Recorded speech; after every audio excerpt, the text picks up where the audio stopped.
کہہ رہے ہیں ایک شوگر کا پیشنٹ تھا, اس کو ہم نے منع کیا کہ نہیں چینی کھانا, تو ایک کوئی صاحب آئے, انہوں نے اس کے سامنے شربت کا گلاس رکھا, بہت خطرناک پیشنٹ تھا وہ, بہت اصرار کیا, وہ نمازی بھائی تھے, بہت اصرار کیا بھائی یہ پی لو یہ پی لو, وہ کہہ رہے نہیں نہیں نہیں مجھے شوگر ہے. جب انہوں نے زیادہ اصرار کیا نا اور کہا اللہ نے چاہا کچھ نہیں ہوگا انشاءاللہ, اللہ نے چاہا تو کچھ نہیں ہوگا.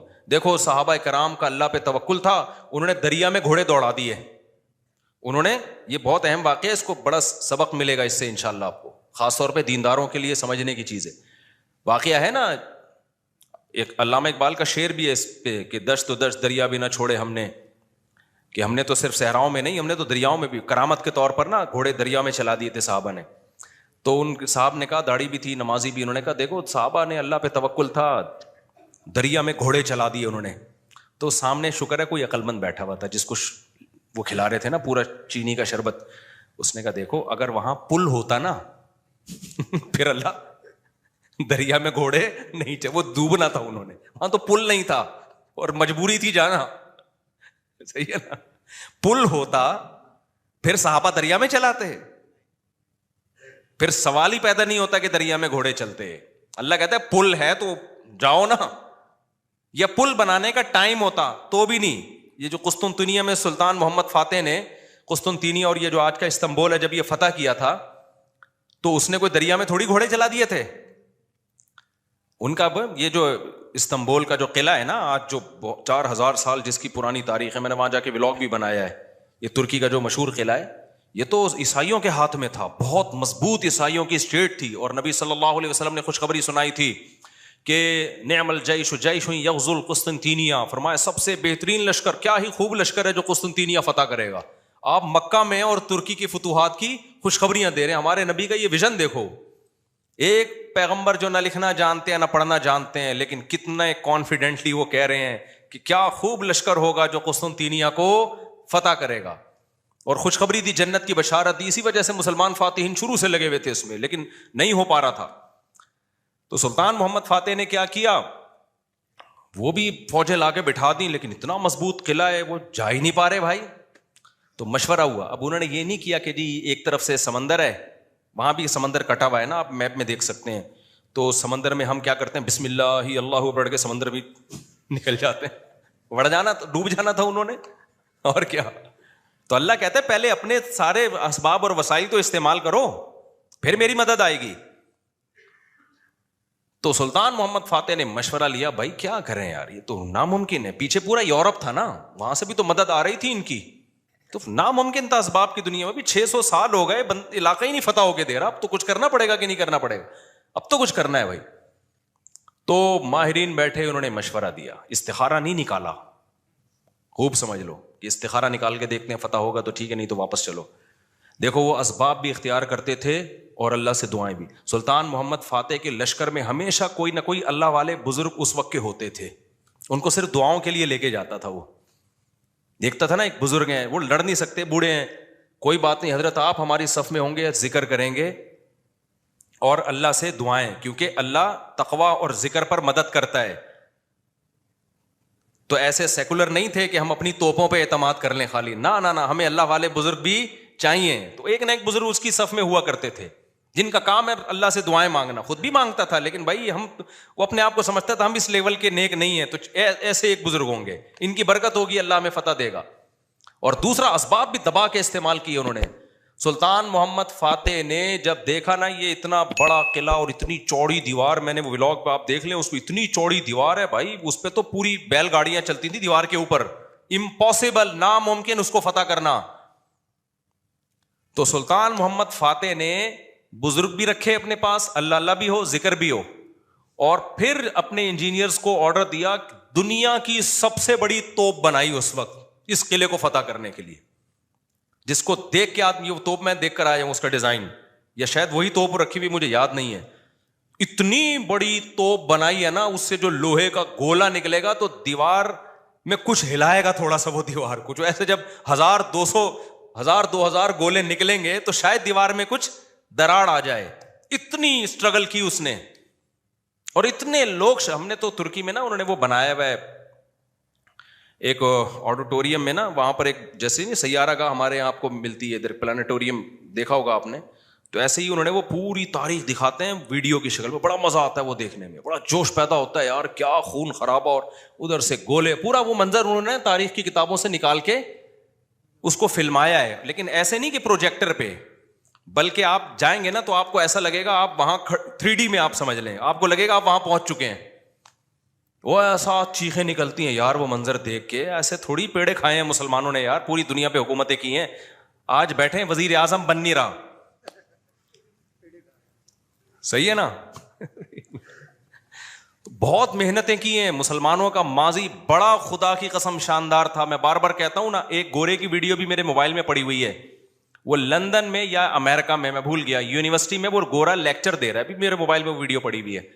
وہ گورا لیکچر دے رہا ہے, گورا کہہ رہا ہے تو وہ کالا, لیکن گورا اس سینس میں کہہ رہا ہوں کہ امریکن ہے, اس سینس میں کہہ رہا ہوں, یا تو میرا خیال ہے امریکن ہے, یو کے کا نہیں ہے, وہ ان کا جو لب و لہجہ ہے نا وہ امریکن لب و لہجہ. وہ یونیورسٹی میں لوگوں کو بتا رہا ہے کہ ونس اپون اے ٹائم, ایک ٹائم تھا کہ آپ کو مسلم سائنٹسٹ کے علاوہ دنیا میں کوئی سائنسدان نظر ہی نہیں آتا تھا, ہر فیلڈ میں کون سا سائنٹسٹ تھا, مسلمان.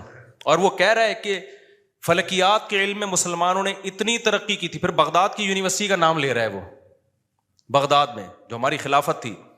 تو وہ کہہ رہے کہ آج بھی جتنے ستاروں کے نام ہیں نا انگلش میں, سارے عربی سے آئے ہیں. سارے کہاں سے آئے ہیں, یہ عربی سے آئے ہیں. مسلمان یہ کام بہت پہلے کر چکے تھے. بڑا شاندار ماضی تھا ہمارا, لیکن ایسا ختم ہوا, ایسا لگتا ہے ہم ہمیشہ سے ہی اسی طرح ہیں, ہمیشہ سے ہی ہم سے وزیر اعظم بن ہی نہیں پایا کبھی. تو ایسا نہیں ہے, ماضی ہمارا اور زیادہ پرانا ماضی نہیں ہے, 150-200 سال سے زیادہ پیچھے کی بات نہیں ہے. یہ چند غلطیاں ہوئی ہیں جس کی سزا ہم بھگت رہے ہیں, اس میں مذہبی لوگوں سے بھی ہوئی ہیں, حکمرانوں سے بھی ہوئی ہیں, دونوں طبقوں سے ہوئی ہیں, کسی ایک طبقے کو آپ ذمہ دار نہیں ٹھہرا سکتے. تو اس میں ایک بہت بڑی غلطی یہ ہوئی ہے کہ مذہب کو سائنس سے کیا کر دیا, الگ کر دیا. یہ بہت بڑی مسٹیک ہوئی ہے. جبکہ ہمیں داؤد علیہ السلام, سلیمان علیہ السلام کے واقعات میں کیا ملتا ہے, اللہ نے سلیمان علیہ السلام کو جب دنیا کا حکمران بنایا ہے تو اللہ نے اسباب اور وسائل بھی دیے تھے ان کو. وہ اسباب کیا تھے, لوہا ان کے ہاتھ میں پگھلا دیا اللہ تعالیٰ نے. داؤد علیہ السلام کو حکم دیا زرہیں بناؤ, زرہیں. اللہ کہہ دیتا کہ اے داؤد تو زمین پر حکومت کرے گا, لڑائی کرے گا, زرہیں بنانے کی ضرورت نہیں ہے. آیت الکرسی پڑھ کے ہر مجاہد پہ پھونک لگائی, دم کیا, دشمن کی تلوار چلے گی نہیں. یہی چل رہا ہے نا آج کل, داماد انسان کا بچہ نہیں بن رہا, آیت الکرسی پڑھ کے پھونکو اور اس کو جو ہے وہ تعویذ کرا دو تو ٹھیک ہو جائے گا. پوری 10-10 سال دامادوں کے ٹھیک کرنے میں بیٹیوں کی زندگیاں تباہ کر دیں. قرآن کیا کہتا ہے, ان خفتم اللہ یقیما حدود اللہ, حدود اللہ پہ قائم نہیں رہ سکتے بھائی, خلا لینے کی کوشش کرو اس پاگل سے. 2-3 موقع دے دیے ٹھیک ہونے کے, ہو گیا ٹھیک ہے, نہیں تو اگر برائی اس قابل ہے کہ برداشت کے قابل ہے تو برداشت کرو, بلا وجہ گھر نہیں توڑنا چاہیے. بالکل برداشت کے قابل نہیں ہے, جان چھڑاؤ بھائی اس آدمی سے. نہ میں نہ جانتا ہوں نا ایسے لوگوں کو, 30 سال ہو گئے کہ نہیں جی اللہ کے ہاتھ میں دل ہیں, اللہ جب چاہے گا میرے داماد کا دل چینج کر دے گا. اس امید پہ 30 سال گزار دیے اور بیٹی پاگل ہو گئی. میں نے کہا 30 سال کے بعد آپ آ رہے ہو کہ خلا لینا ہے. کہہ رہے ہیں بھائی وہ اللہ کے ہاتھ میں دل ہے. تو میں نے کہا اللہ کے ہاتھ میں ہے, لیکن اللہ نے کہا کہ میں گھماؤں گا. ہم کب کہہ رہے ہیں کہ اللہ کے ہاتھ میں نہیں ہے؟ اگر ہمیں پتا ہوتا کہ اگلے سال اللہ آپ کے داماد کو ٹھیک کر دیتا, میں کہتا چلو 1 سال اور انتظار کر لو. اللہ کے ہاتھ میں ہے, لیکن گھمائے گا کہ نہیں گھمائے گا یہ اللہ نے نہیں بتایا. بلکہ اللہ نے جو بتایا ہے, انک لا تہدی من احببتا, آپ اس کو ہدایت نہیں دے سکتے جس سے آپ محبت کرتے ہو. یہ تو حضرت ابو طالب کے بارے میں نازل ہوئی ہے کہ نبی کے چچا ایمان نہیں لائے تو نبی غمزدہ تھے. اللہ نے فرمایا کہ آپ جس سے محبت ہے ہدایت نہیں ملے گی, اس کو ملے گی جس کو اللہ چاہے گا. اور چاہے گا کس کو؟ جو خود چاہے گا. یہ بھی قرآن کہتا ہے جو خود چاہے گا اسی کو ملے گی, جو خود نہیں چاہے گا تو بھائی چاہے نبی کا چچا بھی ہو نہیں ملے گی. تو میں نے کہا بھائی نبی کے چچا کو نہیں ملی ہدایت, آپ کے داماد آپ کے نبی سے بھی آگے ہو, تو ہم تو گراؤنڈ ریئلٹی کو دیکھ کر فیصلہ کریں گے. 1 سال بہت ہوتا ہے کسی کو تجربے میں. اب انسان کا بچہ نہیں بن رہا, نہ نان نفقہ دے رہا ہے, وہ بے تحاشا مارتا پیٹتا ہے, ٹارچر ذہنی کر کے اس کو بیچاری کی زندگی بیڑا غرق ہو گیا اس. میں نے کہا خود ہی مر جائے گا, تھوڑے دنوں میں خلا کے تکلف کی ضرورت کیا ہے, طلاق لینے کی کیا ضرورت ہے اس سے. اسلام جو ہے نا وہ دقیانوسی نہیں سکھاتا میرے بھائی. مسلمانوں نے ایسے ہی نہیں دنیا پہ حکومتیں کر لی ہیں. داؤد علیہ السلام کو اللہ نے, داؤد علیہ السلام, قرآن کہتا ہے نا پوری دنیا پہ داؤد علیہ السلام نے, پوری دنیا نہ بھی ہو, دنیا کے ایک بہت بڑے حصے پر جو حکومت کی ہے, تو قرآن کیا بتاتا ہے کیسے کی حکومت. کیسے کی حکومت؟ پھونکے لگا لگا کے کی. قرآن ان کی عبادت کا بھی تذکرہ کرتا ہے. دن میں روزہ رکھتے تھے, راتوں کو تہجد پڑھتے تھے, اس کا بھی تذکرہ کرتا ہے. یہ بھی ضروری ہے, ورنہ ایک سیکولر فوج میں, مجاہدین میں اور ایک مذہبی لوگوں میں کوئی فرق نہیں رہے گا. اللہ کہتے ہیں جب تم اللہ کی راہ میں لڑو گے کثرت سے اللہ کا ذکر کرو, کیونکہ تم لڑ رہے ہو اللہ کی مدد پہ, تو اللہ کو یاد بھی تو رکھو نا. لیکن ساتھ ساتھ اسباب اور وسائل بھی خاندانی طریقے سے استعمال کرنے ہیں. تو اللہ نے داؤد علیہ السلام کو کیا کہا؟ زرہیں بنائے لوہے کی. اور کیسے کہا؟ یہ بھی نہیں کہا کہ بنا دیں بس, باقی میں خود ہی جوڑ دوں گا. قدر فی السرد, ان کی لڑیاں جوڑنے میں بھی اندازوں سے جوڑیں کہ کیسے اس اندازے کا مطلب کیا ہے. کیونکہ جب زرہیں بنائی جاتی ہیں نا, لوہے کے لباس جو جنگ میں استعمال ہوتے ہیں, تو ظاہر ہے جس فوجی کے لیے, جس مجاہد کے لیے بنوائی جا رہی ہیں, اس کو لیٹنا بھی ہوگا, اس کو بیٹھنا بھی ہوگا, اس کو گھوڑے پہ چھلانگ لگا کے بیٹھنا بھی ہے, تو وہ موویبل ہوں, وہ مڑ سکیں آسانی سے. تو اس کے لیے بہت ٹیکنیکل طریقے سے اس کو ایڈجسٹ کرنا ہے. تو قدر کا مطلب اس کی ایڈجسٹمنٹ بڑی خاندانی ہونی چاہیے. نہیں آئی میرا خیال ہے بات سمجھ میں؟ یہ بھی نہیں کہا کہ اللہ میاں نے کہ زرہیں بنانے رسی سے جوڑ لینا. یہ ایک تار نہیں ہوتی جو الیکٹریشین کے پاس ہوتی ہے, یہ والی تار سے یوں کرنا. ہمارے یہاں جگاڑو کام ہو رہے ہوتے ہیں کہ نہیں ہو رہے؟ جاپان میں جگاڑو کام نہیں ہوتے. ہمارے ہر کام کیا ہے؟ کمپیوٹر کو بھی ٹھنڈا کر رہے ہیں پنکھے پہ نا آگے. میں نے نیٹ پہ ایک ویڈیو دیکھی ہے, سسٹم کو ٹھنڈا کرنے کے لیے ایک الگ سے پنکھا چلایا ہوا ہے جو کمپیوٹر کو کم اور آپ کو زیادہ ٹھنڈا کر رہا ہے. منہ پہ ہوا آ رہی ہے ڈائریکٹ اس کی. خیر, تو قدر فی السرد, مینجمنٹ اسلام کا ایک حکم ہے. صفوں کو سیدھا کرنے کا حکم ہے یا نہیں ہے؟ اللہ میاں کہتے ہیں نماز پڑھنے آؤ, تھوڑے بہت آگے پیچھے ہو گئے کوئی مسئلہ نہیں ہے یار, قبول کرنے والا کون ہے؟ اللہ ہے, کر لے گا. نہ اتنی بھائی جب کھڑے ہو سیدھے تو پھر سیدھے ہونے چاہیے. ذرا سا بھی پیٹ آگے نکلا ہوا نہ ہو, سینہ آگے نکلا ہوا نہ ہو. نبی صلی اللہ علیہ وسلم اقامت کے بعد کیسے صفوں کو سیدھا کرتے تھے؟ مینجمنٹ آج دیندار لوگوں میں ختم, سارے باتیں الٹی ہو رہی ہیں, ان لاجیکل باتیں کروا لو.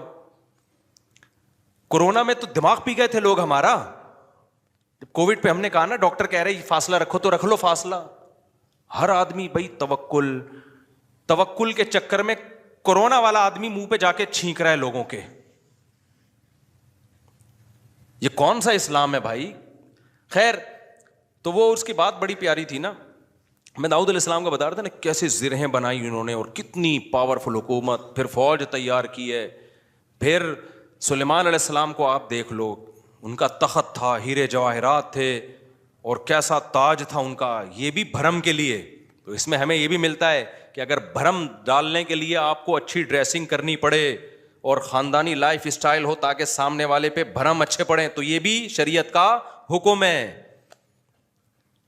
جیسے حضرت معاویہ رضی اللہ تعالیٰ عنہ کا بڑا شاہانہ لباس تھا, تو کسی نے حضرت عمر کو شکایت لگائی کہ یہ گورنر بنے اور اتنا بہترین خوبصورت لباس پہن کے چلتے ہیں پھرتے ہیں, یہ تو دنیا سے محبت کی علامت ہے. حضرت عمر تو پھٹے پرانے کپڑے پہنتے تھے, پیون زدہ کپڑے پہنتے تھے. تو حضرت عمر نے خط لکھا, بھائی یہ کیا شکایت ہے؟ حضرت معاویہ نے فرمایا, یا رسول اللہ, میں جن لوگوں پہ حکومت کر رہا ہوں, یا امیر المومنین, میں جن لوگوں پہ حکومت کر رہا ہوں نا, ان کی نظر میں مفہوم بیان کر رہا ہوں, ان کی نظر میں لباس کی بڑی ویلیو ہے. یہ مجھے ویلیو نہیں دیں گے اگر میں غریبوں والا لباس پہن کے گھوموں.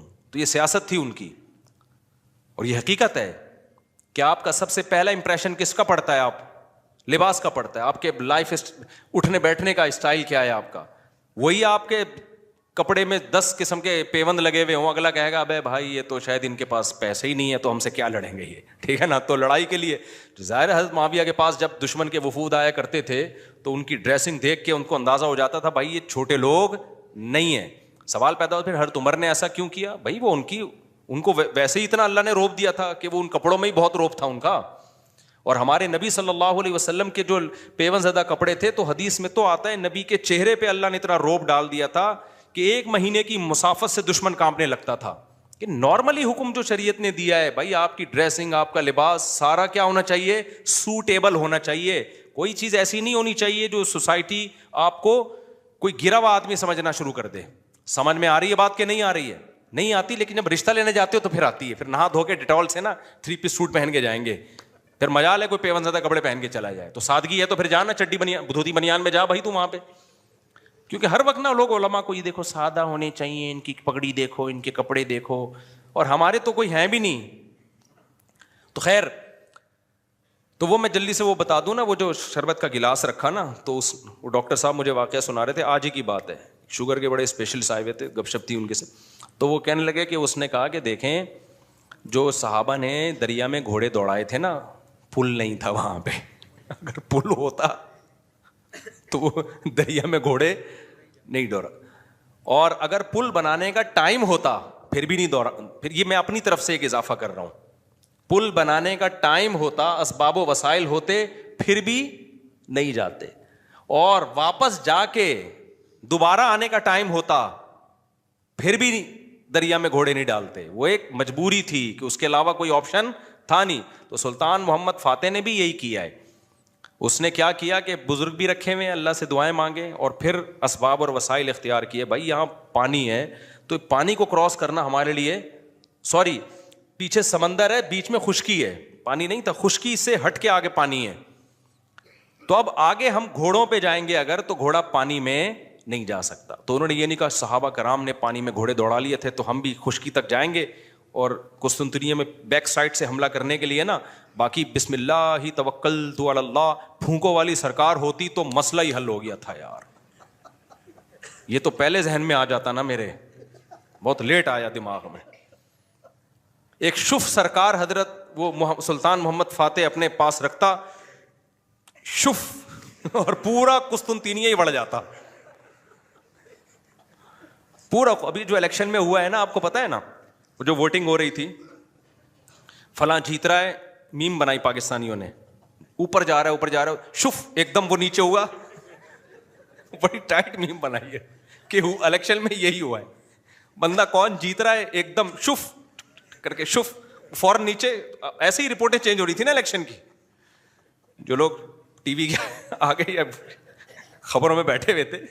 تو پاکستان میں ایک سرکار ہے جس کو سچی مچی کی شف سرکار ہے, وہ تو عز منتشا وہ تو ذل منتشا. تو اس لیے جو سیاستدانوں میں جو سمجھدار لوگ ہیں نا, وہ اس جو پاکستان کی جو اصل شف سرکار ہے نا, اس سے بنا کے رکھتے ہیں. ٹھیک ہے, کہ ہم بے شک ایک ووٹ بھی نہ ملا, جب انہوں نے کہا شف, فوراً ہم کہاں چلے جائیں گے, اوپر. تو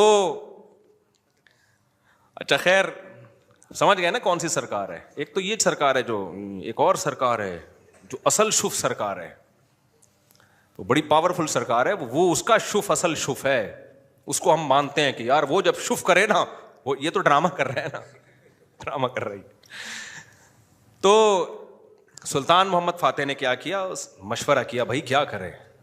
مشورہ یہی طے ہوا کہ یار کچھ نہ کچھ تو کرنا پڑے گا. تو ایک ماہر نے مشورہ دیا کہ دیکھو ہم جو ہمارے بحری جہاز ہیں, وہ کشتیاں بہت بڑی بڑی تھیں, جہاز نمائی تھیں وہ, تو ہم ان کو جب تک خشکی پہ چلا کے آگے پانی تک نہیں پہنچائیں گے نا, تو ہم یہ قلعہ کبھی بھی فتح, مزید 600 سال لگ جائیں گے, ہمیں ناممکن ہے. ہمارے پاس اب ایک ہی آپشن ہے, جانیں ضائع ہو رہی ہیں, روز تیر اندازی ہو رہی ہے, لوگ ڈیلی بیسس پہ شہید ہو رہے ہیں, اور پہلے بھی کئی حملے ناکام ہو چکے ہیں, تو اب یہ رسک لینا پڑے گا, آر یا پار. اب یہ بہت مشکل کام تھا. کیوں؟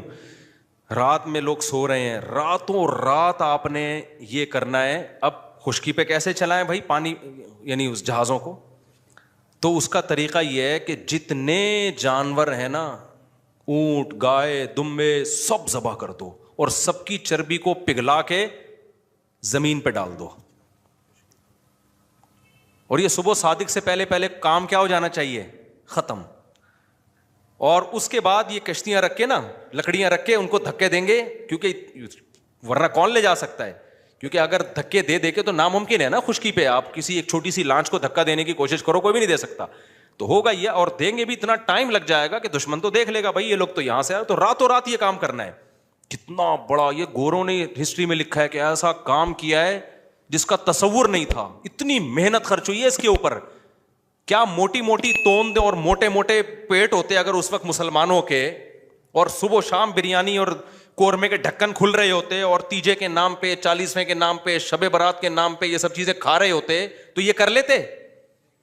بولتے کیوں نہیں؟ میں بار بار کہتا ہوں, کسی بڑے پیٹ والے کا مذاق اڑانا مقصد نہیں ہے. کچھ لوگوں کا نیچرلی پیٹ بڑا ہوا ہوتا ہے, وہ تو قدرت کی طرف سے, وہ صحابہ میں بھی تھا, بڑے بڑے بزرگوں میں تھا. لیکن یہ جو کھا کھا کے توندے نکل رہی ہیں نا, زیادہ کھا کھا کے, یہ بہت برا عمل ہے. نبی صلی اللہ علیہ وسلم کی بخاری کی حدیث ہے, اس امت میں سب سے پہلی جو برائی آئے گی نا, جھوٹ اور بڑے پیٹ, موٹاپا. یہ حدیث ہے صحیح. تو قدرتی طور پر کسی کا پیٹ بڑا ہے تو ایک الگ بات ہے. تو اب انہوں نے کیا کیا, فوراً وہ ساری جانوروں کو رات کو, بھائی اب یہ اس کے علاوہ کوئی آپشن ہمارے پاس نہیں. پھر اللہ سے دعائیں بھی مانگ رہے ہیں, دعائیں بھی مانگ رہے ہیں کہ اللہ ہمارے بس میں جو تھا ہم نے کر دیا. تو وہ پگھلا کے پورا فرش بنایا راتوں رات. جو عیسائیوں کی اسٹیٹ تھی, ان کے تصور بھی نہیں تھا کہ یار کوئی کسی کا دماغ یہاں بھی جا سکتا ہے, کسی کا دماغ یہاں بھی جا. کتنی محنت کی ہوگی انہوں نے اس وقت. کاش ویڈیو کیمرے ہوتے نا, وہ فلما لیتے یہ ساری چیزیں.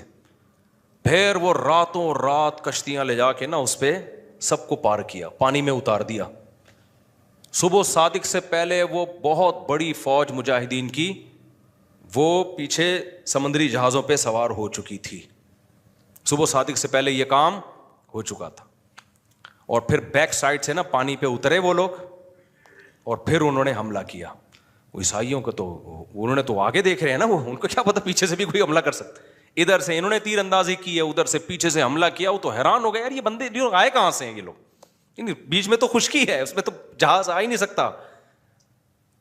یہ اسٹرگل اور یہ محنت کرنی پڑتی ہے بھائی, پھر قومیں بنتی ہیں. وہ زوں سے نہیں بن جاتی خالی قومیں, سمجھ رہے ہو. ابھی چھوڑو یہ, پھر یہ زوں کاٹ دینا یار, یہ ایک میم ہے, پھر وہ اچھا نہیں ہے. تو وہ ہے نا, میں جاپان گیا, زوں, وہ دیکھا ہے آپ لوگ؟ ابے نہیں, آپ لوگ میمز نہیں دیکھتے آپ لوگ, مجھے لگتا ہے. خیر, ابھی ہمارے سابق وزیر اعظم کا بیان آیا تھا کہ میں جاپان گیا, زوں آواز آئی. پھر میں جاپان گیا, زوں آواز آئی. تو ایسے بنتی ہیں قومیں, زوں. اس میں لوگوں نے بڑی میمز, یہ کٹ کر دینا, وہ ورنہ پھونکو, جو ہماری سرکار جو اصل پھونک والی ہے وہ مسئلہ. اچھا خیر, تو خیر, تو یہ ہے اسباب. اب موسیٰ علیہ السلام جب آگے دریا کے آگے آ کے کھڑے ہوئے ہیں, تو اگر وہاں پل ہوتا تو پھر لاٹھی کو حکم ہوتا کہ سمندر پہ ماریں اور وہ 12 چشمے, اس سے 12 راستے بن جائیں, پھر ہوتا. اللہ میں کہتے ہیں پل سے جاؤ بھائی. یا واپسی کا آپشن بھی اگر ہوتا نا کہ بھائی فرعون پیچھے سے آ رہا ہے, آگے راستہ نہیں ہے, تو یہ والا راستہ یہاں سے, تو بھی یہ نہ ہوتا, یہ والے راستے سے جائیں. جب تک اسباب اختیار کرنا ممکن ہوتا ہے, اللہ کی آسمانوں سے مدد نازل نہیں ہوتی. اللہ کہتے ہیں پہلے پورے اسباب تم نے اختیار کرنے ہیں, اس کے بعد پھر میں جہاں تم ختم ہوگا وہاں سے میں شروع ہوں گا. ہم لوگ کچھ کرنے سے پہلے ہی ڈائریکٹ کہاں استخاروں پہ چلے جاتے ہیں, ڈائریکٹ. تو اس میں ایک بات خوب یہ بھی اچھی طرح سمجھ لو کہ آج کل نا, ایک تو لوگوں میں توکل ویسے ہی نہیں ہے, اللہ پہ اعتماد نہیں ہے, اور پیسوں کے پیچھے بھاگتے رہتے ہیں. لیکن کچھ لوگوں میں غیر ضروری توکل بھی آ جاتا ہے. علماء نے لکھا ہے اگر آپ کو اللہ نے مالی وسائل دیے, میں نے بہت لوگ دیکھے ہیں, جاب گئی اور روڈ پہ آ گئے, ایک دم برباد ہو گئے. وہ کاروبار کروڑوں کا بزنس چل رہا تھا, کوئی نقصان ہوا. ابھی کچھ دن پہلے ایک بندہ ملا, کروڑوں روپے میں کھیل رہا تھا, پولٹری فارم کا اس کا بزنس تھا پشاور میں. تو کہہ رہا ہے یار کوئی بیماری آئی, ساری مرغیاں مر گئیں اور میں دیوالیہ نکل گیا, میرا ڈپریشن میں چلا گیا. میں نے کہا میرے بھائی ایسا کام کیا کیوں آپ نے, کیا آپ کو پتا نہیں ہے مرغیاں میں بیماریاں آتی ہیں؟ کہہ رہے آتی ہیں لیکن میں تو ویکسین ہوں. میں نے کہا کیا آپ نے تحقیق نہیں کی کہ ویکسینیشن کے بعد بھی بعض دفعہ ساری مرغیاں مر جاتی ہیں؟ تو کچھ تو آپ کو رکھنا چاہیے تھا نا.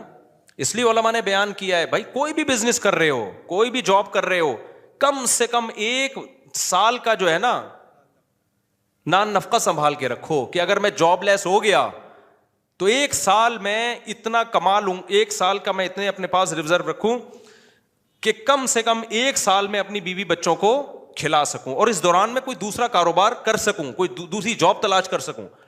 ہاں اس سے بہت زیادہ 10-10 سال کی 20-20 سال کی پلاننگ, پھر یہ توکل کے خلاف ہے. لیکن 1 سال 2 سال 1.5 سال کچھ تو کرے نا آدمی. نہیں جی جس اللہ نے آج کھلایا کل بھی کھلائے گا. تو اگر اللہ نے اس طرح سے وعدہ کیا ہوتا تو پھر لوگ روڈوں پہ کیوں بیٹھے ہوئے ہوتے, جھونپڑوں میں کیوں سو رہے ہوتے؟ فوراً ایک آیت پڑھ لیتے ہیں, وما من دابۃ الا علی اللہ رزقها, ہر اللہ نے روزی دینے کا وعدہ کیا. اللہ نے وعدہ کیا ہے لیکن آپ پورے اسباب اور وسائل اختیار کرو گے. ہاں ہوس نہ کرو جیسے جمع کر کے لوگ پاگل ہوئے ہوئے ہیں، یہ غلط ہے. لیکن ایسا توکل جائز نہیں ہے کہ آپ جو ہے وہ جو اللہ نے اسباب اور وسائل رکھے ہیں اس سے بھی کو بھی آپ اگنور کرنا شروع کر دو. حالات کا کچھ پتہ نہیں ہوتا. مولانا تھانوی رحمہ اللہ تعالیٰ تو بہت توکل والے تھے لیکن اس میں بہت حساس تھے. وہ کہ جب زبان سے جو منہ سے نوالا چھنتا ہے نا ایمان بھی جاتا ہے آج کل لوگوں کا. ایک روایت ہے، اگرچہ روایت ضعیف ہے لیکن وہ قاد الفقر ان یکون کفرا او کما قال صلی اللہ علیہ وسلم، فرمایا فقر و فاقہ بعض دفعہ کفر تک پہنچا دیتا ہے. عورتیں اپنی عزتیں بیچنے پہ آ جاتی ہیں فقر و فاقہ کی وجہ سے. تو ایسا توکل نہیں کیا جائے. تو اتنا کم از کم اپنے پاس ہو کہ بھائی کل آپ اگر خدا نخواستہ بے روزگار ہو جاتے ہیں، اور یہ کہ آپ نے مرغیوں کا پولٹری فارم کھولا ہوا ہے اور فرض کر کے بیٹھے ہوئے ہیں کہ چونکہ میں نے اللہ سے تہجد میں دعا مانگی ہے اب ان پہ کوئی بیماری نہیں آئے گی. بھائی دعا بھی مانگو بیماریوں سے. میرا تو پورا دیکھو نا ابھی 35 مرغیاں مر گئیں میری. ایک بیماری آئی تھی ایک دم جنازے اڑو، چھوٹی سی میری غلطی تھی لیکن وہ 2.5 سال سے مری نہیں تھی، اب مری ہیں تو ٹک ٹک ٹک کچھ بچ گئی ہیں الحمدللہ، ساری نہیں مری ہیں کیونکہ وہ ہمارے گھر ہی کے چوزے تھے جو بڑے ہو گئے. تو ایک غلطی ہوئی تھی مجھ سے، اب انشاءاللہ آئندہ وہ غلطی نہیں کروں گا، لیکن تجربہ تو بڑھ گیا نا، نقصان تو ہو گیا نا. تو اللہ پہ اعتماد اور توکل اس کا ایک مطلب ہے جو شریعت نے بتایا ہے. تو وہ شوگر کے پیشنٹ نے بڑی اچھی بات کی، اس نے کہا حضرت جو گھوڑے دوڑائے تھے نا صحابہ کرام نے، وہ پل نہیں تھا وہاں پہ، اس وجہ سے مجبوراً دوڑا لیے تھے. تو اللہ میاں نے مجھے کھانے کی اتنی چیزیں دی ہیں کہ میں بھوک سے مر نہیں رہا ہوں. اگر مر رہا ہوتا تو جان بچانا فرض تھی، پھر میں یہ شربت کا گلاس اللہ پہ توکل کر کے پی لیتا کہ فی الحال تو جان بچاؤ، پھر دیکھیں گے شوگر کہاں جا رہی ہے کہاں نہیں جا رہی، یا اور چیزیں جو ہے وہ میرے لیے دنیا میں ختم ہو گئی ہیں، یا شوگر سے میں نے مرنے کا ارادہ ہی کر لیا ہے، خودکشی کا ارادہ ہی کر لیا ہے تو پی لوں گا. تو کبھی بھی اس طرح کے یہ بے موقع توکل ہوتا ہے. ایک اور ہمارے دوست تھے ان کو بھی شوگر، وہ بھی اسی طرح کہہ رہے یار بندہ کھاتا ہوا بس جو جو جو ٹینشن لیتا ہے نا وہ مر جاتا ہے. تو یہ سب فضول قسم کی باتیں ہوتی ہے. اللہ نے مسلمان جو ترقی نہیں کر رہا نا اس میں ان باتوں کا بہت بڑا دخل ہے. جب یہ اپر لیول پہ ہوتی ہیں تو پھر اپر لیول پہ نقصان ہوتا ہے. انفرادی زندگی میں اس طرح کی باتیں ہوتی ہیں تو انفرادی زندگی میں نقصان ہوتا ہے. سمجھتے ہو کہ نہیں سمجھتے ہو؟ اب جلدی سے میں بات کو سمیٹ کے ختم کروں جو بیان میں لے کے چلا تھا. تو اللہ نے کیا فرمایا؟ تدعو من ادبر وتولى. تو اللہ کے حکم کی جو آرڈر ہے نا، اللہ کا جو آرڈر ہے اس کی ویلیو اس لیے بھی ہے کہ وہ صاحب کمال اور صاحب قدرت ہے. اس کی ویلیو اس لیے بھی ہے کہ جتنا وہ ہمارا قریب ہے اتنا ریلیشن ہمارا کسی اور سے نہیں ہے. دیکھو ماں باپ سب سے زیادہ قریب ہوتے ہیں تو ہمیں ماں باپ دینے والا کون ہے؟ اللہ ہے. اللہ کہتے ہیں هو اعلم بكم اذ انتم اجنة في بطون امهاتكم. تم جب اپنی ماں کی پیٹ میں جنین تھے، جنین کہتے ہیں چھپے ہوئے، جب تمہارے ماں باپ بھی تم کو نہیں جانتے تھے، وہ اس وقت سے تمہیں جانتا ہے، اس وقت سے تمہیں جانتا ہے. تو اللہ سے زیادہ انسان کا ریلیشن کسی کے ساتھ نہیں ہے. تیسری چیز اللہ کہتے ہیں جتنے میرے احسانات ہیں، تیسری چیز احسان ہوتا ہے نا جس کی وجہ ہم کسی کے آرڈر کو مانتے ہیں. میرے احسانات جتنے زیادہ ہیں اتنے تو یعنی اللہ کہتے ہیں میرے احسانات کو نا تم قلم سے لکھنا شروع کرو، پوری دنیا کے درخت قلم بن کے گھس کے ختم ہو جائیں گے اور سمندروں کی سیاہی ان قلموں میں استعمال ہو کے ختم ہو جائے گی. اور وَإِن تَعُدُّوا نِعْمَةَ اللَّهِ لَا تُحْصُوهَا. اللہ کی نعمتوں کو لکھنے بیٹھو گے قلم گھس کے ختم اور سمندر کی سیاہی ختم، اللہ کی نعمتیں ختم نہیں ہوں گی. اور ایک ایک نعمت اتنی پاورفل ہے نا، کروڑوں خربوں میں بھی وہ سستی ہے. ایک آنکھ کی نعمت دیکھ لو، آپ کے پاس 1 کروڑ روپے ہو، خون پسینے کی کمائی ہو، ایک بندہ کہ کروڑ دے یا آنکھیں دے، کیا دو گے آپ؟ آپ کروڑ روپے ڈاکوؤں کو دے رہے ہوتے ہیں نا جان بچانے کے لیے. ڈاکوؤں کو دے نہیں رہے ہوتے صبح شام کے جان بچے یار. آنکھوں کی نعمت ہے، سننے کی نعمت ہے، چکھنے کی نعمت ہے، ہر نعمت اتنی قیمتی نعمتیں، ایک ایک نعمت جو اللہ نے انسان کو اس کی باڈی میں جو نعمتیں لگا دی ہیں اتنی قیمتی نعمتیں ہیں. تو یہ اللہ کے احسانات ہیں.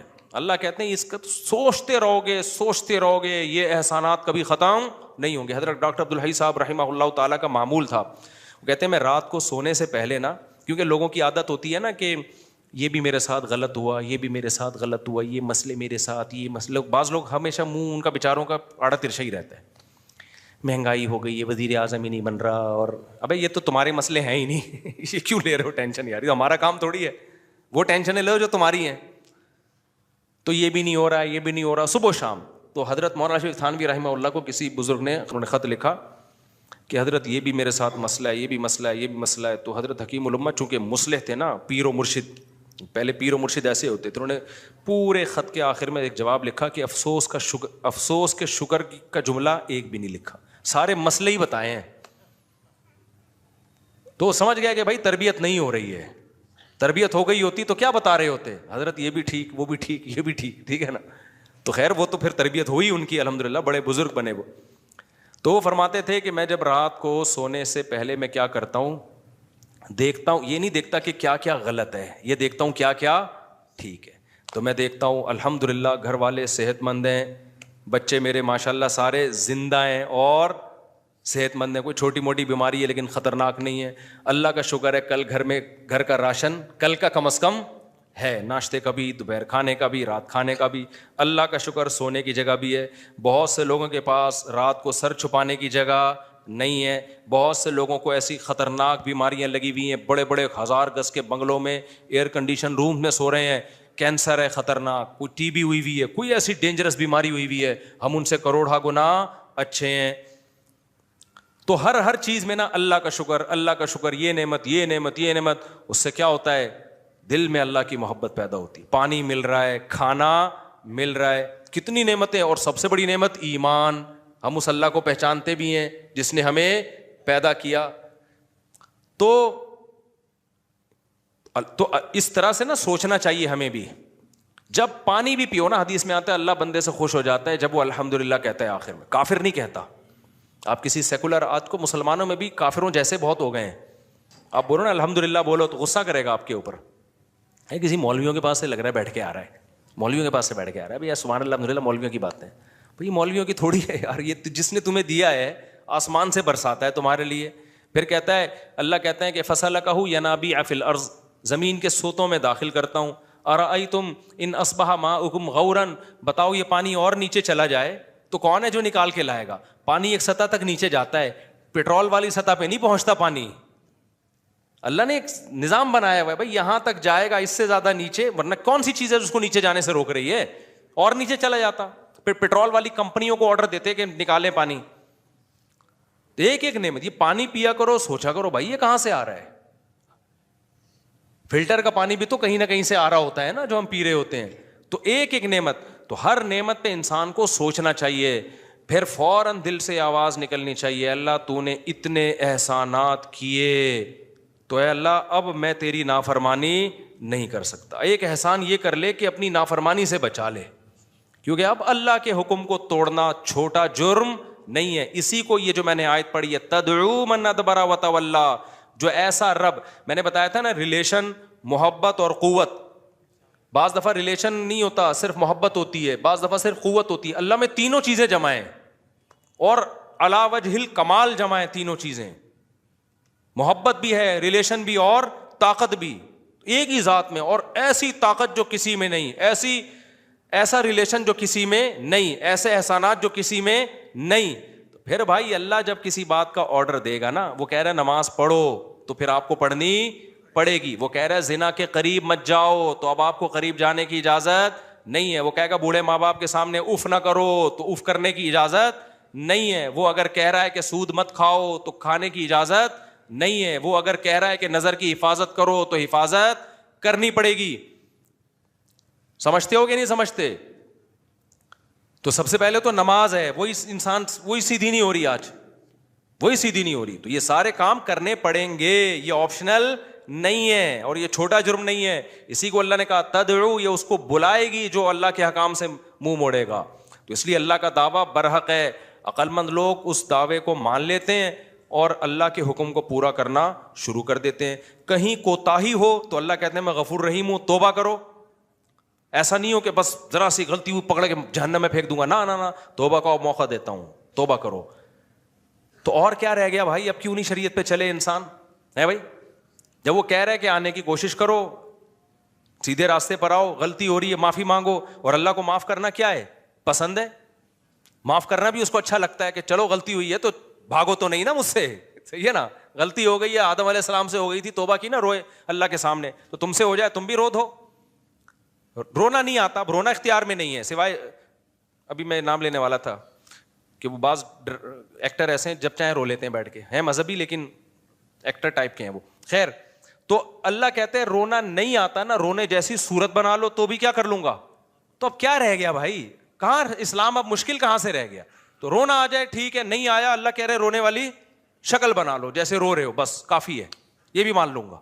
پھر بھی اگر کوئی ڈھیٹ کا بچہ نہیں آ رہا نا تو پھر قرآن کہتا ہے انلزمکموها وانتم لها کارہون, تم جہنم میں چھلانگ لگانا چاہتے ہو, میں زبردستی گھسیٹ لوں, ایسا ممکن نہیں ہے. پھر جہنم خالی ہو جائے گی.